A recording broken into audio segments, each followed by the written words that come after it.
কারণে আল্লাহওয়ালারা আল্লাহওয়ালাগণ আল্লাহর রঙে রঙিন হয়, আল্লাহর মহব্বতে বান্দাদেরকে দেখান, আল্লাহ তাআলার কাছ থেকে নেন, বান্দাদেরকে দেন। এজন্য কবি বলেছেন যে আল্লাহ সে মিলওয়া জাতি হে সোহবতে আল্লাহ ওয়ালু কি, যে কোনো বান্দা যদি সে আল্লাহকে পেতে চায়, সে আল্লাহওয়ালাদের সোহবতে যাবে, তাহলেই আল্লাহ তাআলার সাথে সম্পর্ক হবে। আপনা রং দেখলা জাতি হে নিসবতে রাসূলুল্লাহ কি, রাসূলুল্লাহ সাল্লাল্লাহু আলাইহি ওয়াসাল্লামের নিসবতের ফসল এবং বরকতে আল্লাহওয়ালাদের রং এমন হয় যে তাদের মাধ্যমে হাজারো আল্লাহর বান্দা আল্লাহ পাকের পক্ষ থেকে হেদায়েত লাভ করে আল্লাহ পাকের আপন হয়ে যান।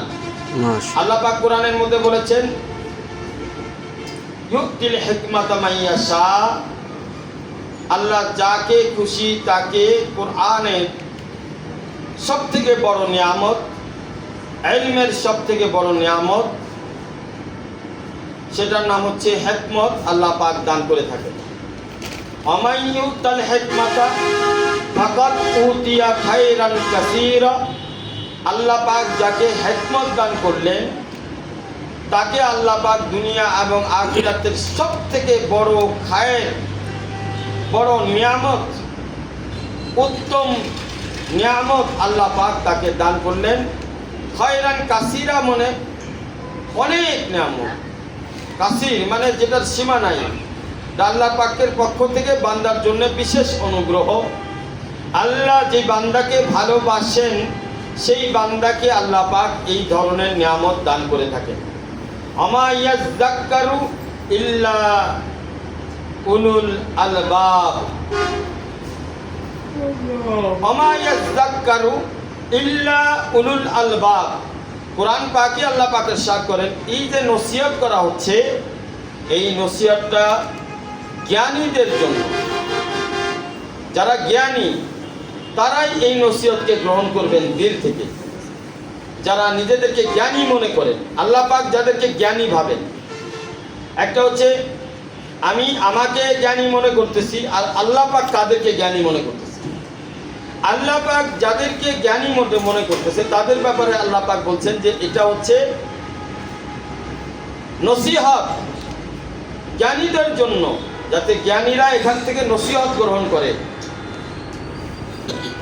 আল্লাহ পাক কোরআনের মধ্যে বলেন, উদউ ইলা সাবিলি রাব্বিকা বিল হিকমাতি ওয়াল মাউইযাতিল হাসানা। উদউ ইলা সাবিলি, তোমরা, আল্লাহ পাক আমাদেরকে লক্ষ্য করে বলতেছেন, আল্লাহর বান্দাদেরকে লক্ষ্য করে বলতেছেন, উদউ ইলা সাবিলি, তোমরা আল্লাহর রাস্তায়, রাব্বিকা আল্লাহর রাস্তায় বান্দাদেরকে বেশি বেশি দাওয়াত দাও।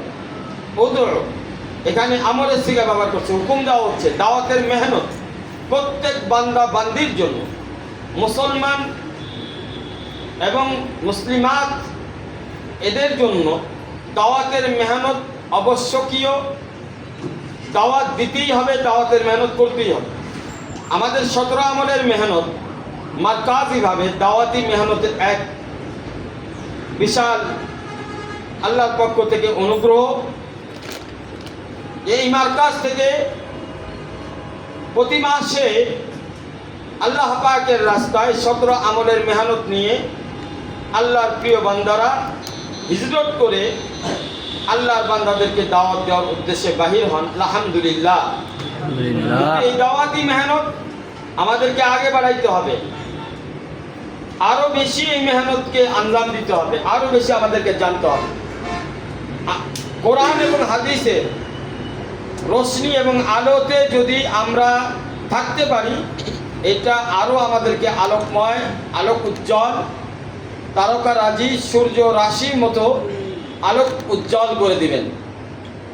সুতরাং আমরা যারা দ্বীনের কাজকে নিজেদের মাকসাদ বানায় নিছি, দ্বীনকে আগে বাড়ানোর জন্য আমরা যারা চিন্তা ভাবনা মাঝে মধ্যে করে থাকি, সকলের জন্য নসিহত। আল্লাহ বলছেন, উদউ ইলা সাবিলি রাব্বিকা বিল হিকমাতি, আমার রাস্তায় তোমরা বেশি বেশি দাওয়াত দাও, দিনকে বেশি বেশি প্রচার প্রসার ঘটানোর জন্য, প্রচারণার জন্য, আল্লাহর রাস্তায়, আল্লাহর ময়দানে মুজাহিদ বেশে জিহাদের সৈন্য মতো ময়দানে ঝাঁপিয়ে পড়ার জন্য আল্লাহ পাক হুকুম দিচ্ছেন। কিন্তু এখানে কিছু নসিহত আল্লাহ করছেন যে বিল হিকমতি ওয়া মাউইজাতিল হাসানা, ওয়াল মাউইজাতিল হাসানা, দাওয়াত কিভাবে দিবে? হিকমতের সাথে। হিকমত বাংলায় প্রজ্ঞা বলা হয়, প্রজ্ঞা। অনেকের জ্ঞান আছে, কিন্তু সেই জ্ঞান অনুযায়ী সে সমাজের মধ্যে তার আলোকে বিকশিত করতে পারে না। অনেকে ইংরেজির ভালো টিচার, ভালো শিক্ষক, কিন্তু পড়াইতে পারে সুন্দর, কিন্তু যখন মানুষের সাথে কথা বলতে বলা হয় সে ইংরেজিতে কথা বলতে পারে না।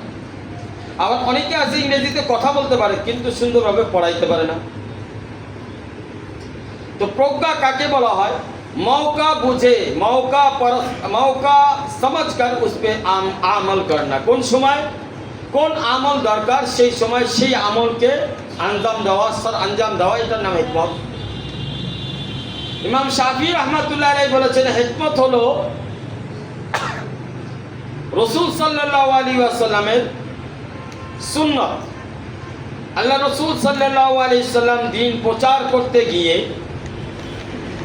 কতটা কষ্ট করেছেন, কতটা মেহনত করেছেন, কিভাবে দ্বীন প্রচার করেছেন, কোথায় কিভাবে দ্বীনকে প্রচারণার জন্য সাহাবী রাদিয়াল্লাহু তাআলা আজমাইনকে কিভাবে শিখিয়েছেন, তারা কিভাবে দাওয়াত দিয়েছেন, কিভাবে হুকুম দিয়েছেন, আল্লাহ রাসূল সাল্লাল্লাহু আলাইহি ওয়াসাল্লাম সাহাবীদেরকে নিয়ে কিভাবে দ্বীনের প্রচার সারা বিশ্বে মাত্র হায়াতে জিন্দেগি 63 বছর বয়সেই তিনার মেহনত এবং মেহনতের বরকত এত বেশি ছিল যে সারা বিশ্বে কিয়ামত পর্যন্ত দ্বীন প্রচার হইতে থাকবে।